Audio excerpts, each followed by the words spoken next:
To err is human. For this reason, we've made mistakes as we conquered frontiers. And with skies beckoning, we tried and tried to fly, but physics wasn't on our side. Then with a little bit of hot air, we finally beat gravity and powered right into the wild blue yonder. And it wasn't long before we slipped into the First World War. Amazingly, more people were killed by poor decisions and sloppy training than machine guns and dogfights. But with lessons learned, we blitzed our way through into the Second World War. And aviation began to streamline. More power, more dials, more speed, but sadly, a lot more stress. So we introduced science, and the first rudimentary simulators started to trick reality. Then finally, the dust settled, and bombs were replaced by bums. And we soared passengers into the jet age. Pilots went from heroic risk-takers to wearing gold bars and wrangling with computers. And the airlines grew and grew. But so did the human factors, and they came thick and fast. And after several tragedies in the 70s, safety refocused on communication and teamwork. And in the 90s, we really started to look at the whole picture, not just at work and second jobs, but at home and in play. So now we recognize that human error can occur anywhere, anytime, in any system. So as we build our knowledge of human behavior, we'll continue to boldly go where we've never been before.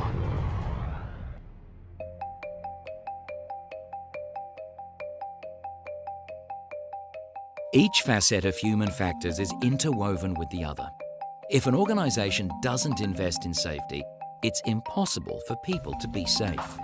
Aviation is often held up as the paragon of new technology and the future already here. And yet, it's only people, it's only the human who can hold together this complex, shifting patchwork of technologies, of communication requirements, of pressures and goal conflicts. It's only the human who can do that. If we don't understand the human factor, we don't understand safety in aviation at all. Good safety culture, supported by management, is the foundation, so people feel empowered and part of the bigger picture. Like all things, it's about enabling people so everyone contributes from the bottom up with good reporting, action and feedback. I don't own safety. The chief pilot doesn't own safety. Anyone you see in our facilities must own safety. Otherwise, you'll never get a generative safety culture. So in this series, we'll look at several aviation organisations across Australia. We'll get a direct insight into how they manage their safety and human factors. Aviation is inherently a risky business. Inherently, we work in a high-risk environment. And part of that risk is putting young and enthusiastic people in expensive machines with passengers behind them. I think it's really making sure that they feel respected within the group and they're part of the group, and that they can feel comfortable at any time asking questions and feel that they're not going to be persecuted or feel foolish because of it. We spend a lot of time and a lot of money into our staff training, but it's a cost of doing business. It's a very important aspect of our business. And to complete the picture, we'll be gathering the thoughts of industry experts. We see aeroplanes crashing because very basic parameters like airspeed and attitude are not being monitored at critical phases of the flight. And often that last link in the chain has actually become the asset and rescued that situation. Really the big difference in aviation is the consequences of those errors. Welcome to a deep dive into the high-flying world of safety behaviours, human factors for pilots. I implore people to invest in researching and understanding human factors. It will help you not just in your piloting career, but also your personal and corporate life.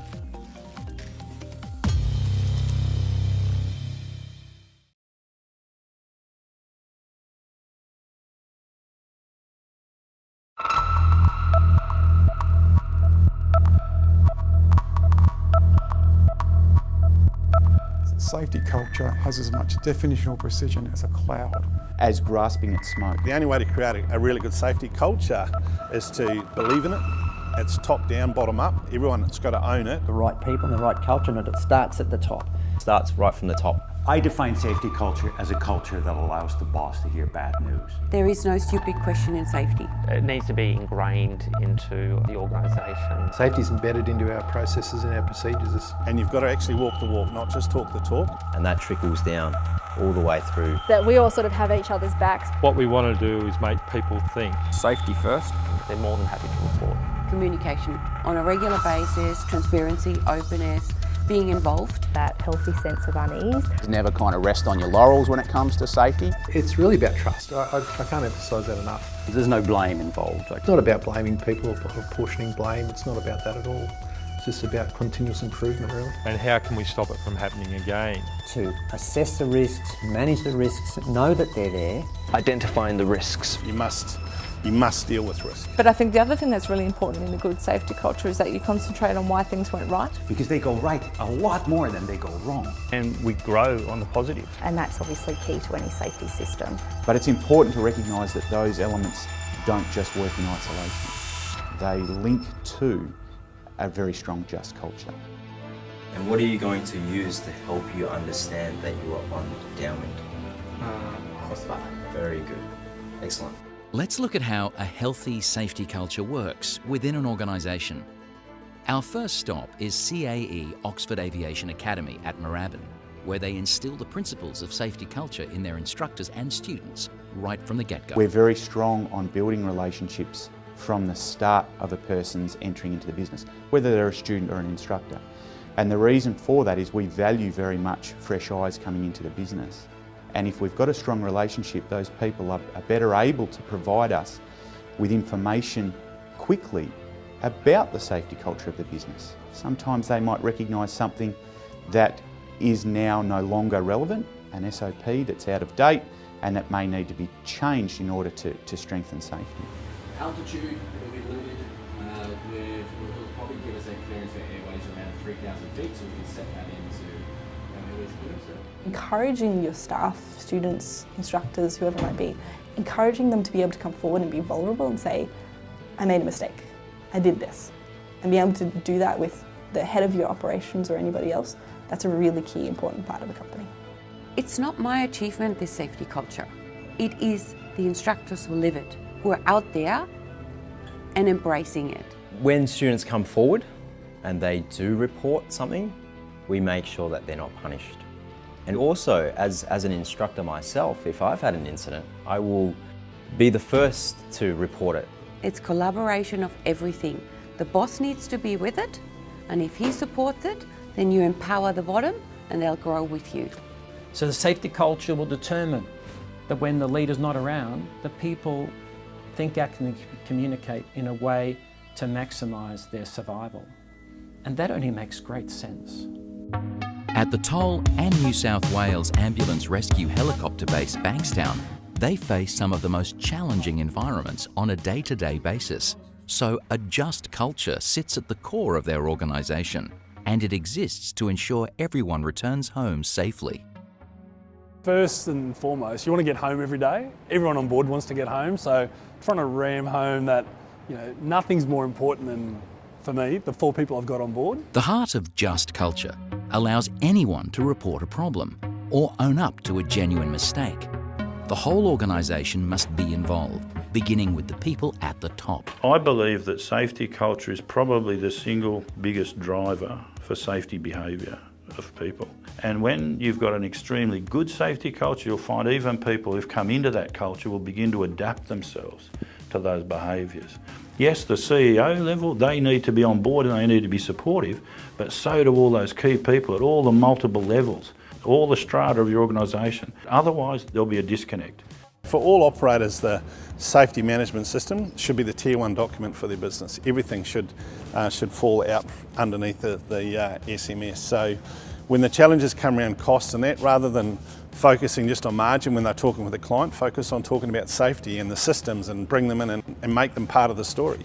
So one of the big things that we do here all the time is like, hey, you made a mistake. Now, if there's nothing malevolent behind that, if there was no deliberate sort of maverick things going on, it was just part of you being a human being, then by me saying it, saying, hey, you made a mistake, we own our mistakes, we learn from it, we ask questions around it, we drive on. To me, that's one of the most powerful things you can do in a safety culture. our staff, whether it be engineers, pilots, crewmen, all feel very comfortable in reporting every incident, no matter how minor. They all also feel very comfortable putting forward suggestions about how we might improve what we do. You can't just talk the talk, you've got to walk the walk with a just culture, because it can take a long time to create a true just culture in an organisation, but you can kill it pretty quickly, particularly if management aren't really focused on it and supportive of it. It maintains a high standard. You know, there's nothing that's sort of swept under the carpet. You know, when you go into an aircraft, that if there was a previous unserviceability, then someone has reported it. And if there was a problem, then I have full confidence in the aircraft that I'm getting in from a maintenance as well as a piloting perspective. The mistakes, emerge and they're no longer subterranean, and you can see them in your reporting system or just someone coming up and talking to you. Then you can actually manage them. You must deal with the risk, and if that means stopping doing certain types of operations, or limiting the number of people who you can fly, or limiting payloads, or increasing pilot experience requirements, it's what you must do. So yeah, rule number one for me in aviation management is to manage risk, and making sure you always do. You never walk away from it. You must deal with risk. Your SMS system sets the foundation of your safety culture. If you nurture it, it's like your garden. If you look after it, it'll grow well. If you don't look after it, it'll fade away. The safety management system is the core fundamental process of any aviation system. You might hold a meeting and say, well, last week we had this event, it was handled really, really well, the return was great, let's talk through how that happened. And then it starts to come out, the training was there, all the drills just happened like they should have, it was a clear day, there was no traffic, we could see what was going on, so we just returned and that's why it worked. And tapping into that and saying, okay, so because that training and those drills are working really well, we're going to keep them in place. We're not going to say we don't need them anymore, because we do need them. That's why that event ended well. The chronic unease is very important, but I think also learning why did we do well in that area, and hanging on to the foundational stuff that meant that you did well is really crucial. Here in the ACE facility, we've brought together all of the simulation technology to allow us to do far higher fidelity training, far more rigorous training.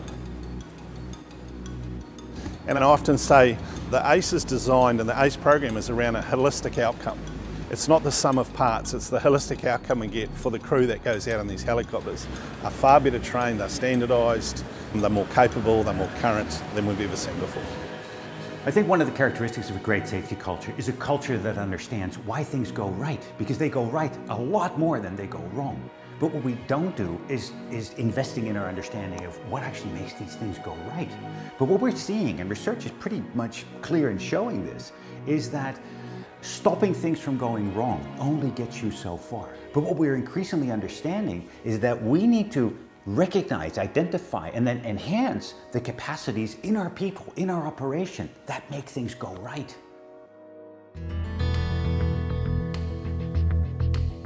In the unlikely chance of an emergency, please just listen out to my instructions and I will inform you on what to do and where to go. So, what does a safety culture look like in the outback? Wright's Air at William Creek is a great place for young pilots to rack up commercial hours. But the remoteness creates some unique dynamics. We are a very, very quirky little business out here, from the point of view that the business actually is in a remote area and everyone has to live in this area. Our nearest town is 200 kilometres away, and it's quite a drive. Everything around us is on dirt roads, and if it rains out here, apart from the aircraft, it can be a week or 2 weeks before you can get back in or out of the place. Despite the tyranny of distance, a safety culture runs deep in the fabric of operations at Wright's Air, and just as it should, it starts at the top and filters all the way down. There's no shame in saying that something's outside of your scope, and that's something I really respect about working here. I mean, everyone's familiar with the commercial pressures, and people pay a lot of money to go on flights, and there's a lot of pressure to get it done. But when push comes to shove, Trevor and our whole team are very, very much aware that there's no shame in saying no, let's just sleep on it and we'll have a look at it tomorrow. All clear! If we find that there is a situation where there's been an issue or a near miss, that we go back and we pull it to bits and we ask, how did this happen and how can we stop it from happening again? And everyone gets involved in it, the whole team. What we want to do is make people think, and that's what safety is all about, thinking about what you're doing before you do it. And if some incident does occur, you take it away and say, how can we stop this from happening again, or how do we stop it from becoming bigger and turning into a life-threatening situation?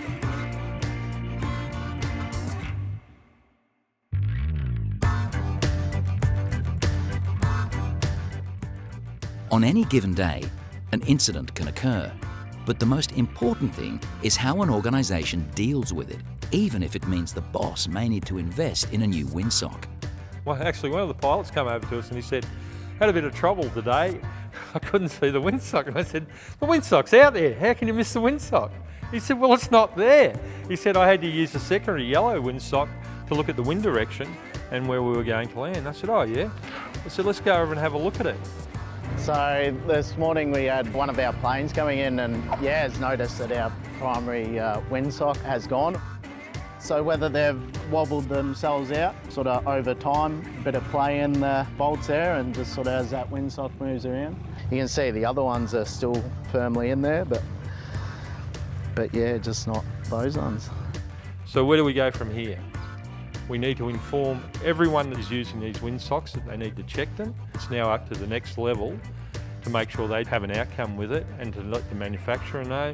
What we have to do is now ring up local government authority and make sure that they have followed up with it, because if they haven't followed up with it, we may as well as not have told anyone. Even though it's a very slim possibility that someone can get hurt, there is a possibility that they will get hurt. And if we can stop that from occurring, we've achieved something. We talk these days about the concept of fatal risk or critical risk. What is going to kill somebody or leave them permanently disabled? What are your key risks around that? Know what they are and put in measures to protect your system against those risks. Do the rolling takeoff with the goal of getting the thing motivated, all right? All right, so just got to turn a little bit tight, run down the middle, that bit smoother. Sea Air on the Gold Coast is also a great place for pilots to build up their skills and professional hours while learning the benefits of a good safety culture. CEO Peter Gash gives us some insights. The most important element of a safe culture and a safe aviation business is the right people and the right culture, and it starts at the top. Going to a 1,200 metre long bitumen runway is a whole lot different to going to a 700 metre short dirt strip. That they do not go until you believe they're ready, and then you regularly check to see, because humans are humans and they'll evolve and develop their own ideas about how to do something. If you keep it about a 10-degree angle of bank turn, until you get to about 030, it's given everyone a real nice look out that side. It's all about the senior guys mentoring the junior guys to help them grow and expand on. You've got to invest in safety. You've got to invest time in it. You've got to invest aeroplanes in it. You've got to invest your crew in sitting down and being proactive with it. We have safety meetings now as part of our safety management system. We'll have our regular scheduled meetings, and then if there's anything else that'll come up, we'll have an unscheduled safety meeting and we'll deal with it as a team. One of the hard things of the Lady Elliot is a full load with no wind. So they're the things you just got to be mindful of. Give your team support. Let them know that you trust them. Let them know that you're there behind them to support them. You're not out there in the bush, in that aeroplane on your own, that there's someone there on the end of the phone or on the end of the radio to help you if you've got a challenge. That's one of the things I like about the new 135, is that we'll be air transport, so everyone will have that standard, everyone will have that expectation. I didn't realise the advantage that it brought to my business until a few years into it, when I could see this is changing our standard, our culture, our philosophies on how we do things.